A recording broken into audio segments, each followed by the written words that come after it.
Jananayagan the first roar தளபதி விஜய் அவர்களின் 51வது பிறந்த நாளில் கேமரா ஸ்லோ மோஷனில் நகர்கிறது. ஆனால் தளபதியின் பார்வை நேராக நம் மனசை கொத்துது. அந்த ஒரு விழி பார்வை, அந்த ஒரு காலடி, அந்த ஒரு வீசும் தாடி, அது எல்லாம் சொல்லும். தயாரா இருங்க, நான் வர்றேன். தளபதியின் கடைசி படம் என்பது உண்மையானால் இது ஒரு கதையின் முடிவு அல்ல, இது ஒரு இயக்கத்தின் பிறப்பு. ஜனநாயகன் என்பது ஒரு தலைவரை உருவாக்கும் மக்களின் முயற்சி.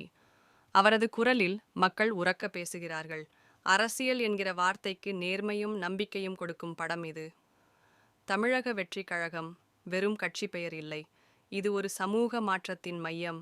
இது விஜய் ரசிகர்களுக்கான பரிசு மட்டுமல்ல, இது ஒரு தமிழனின் அரசியல் விழிப்புணர்வு.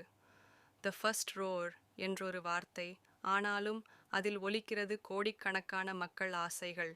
சட்டம் பேசும் வாய்ப்பு இல்லாதவர்களுக்காக பேசி காட்டுகிறான் இந்த நாயகன்.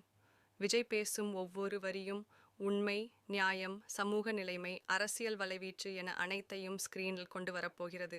இது வெறும் கடைசி படம் அல்ல, ஒரு புதிய பிறவி. ஜூன் 22 நள்ளிரவு. உங்கள் கண்கள் திரைக்கு ஒட்டியிருக்கும், உங்கள் நெஞ்சம் உறையப் போகுது, உங்கள் குரல் ஜனநாயகனோடு ஒலிக்கப் போகுது. வந்துட்டார் மக்கள். நாயகன், சத்தமா சொல்லுங்க, ஜனநாயகன் வந்துட்டார். சாங்.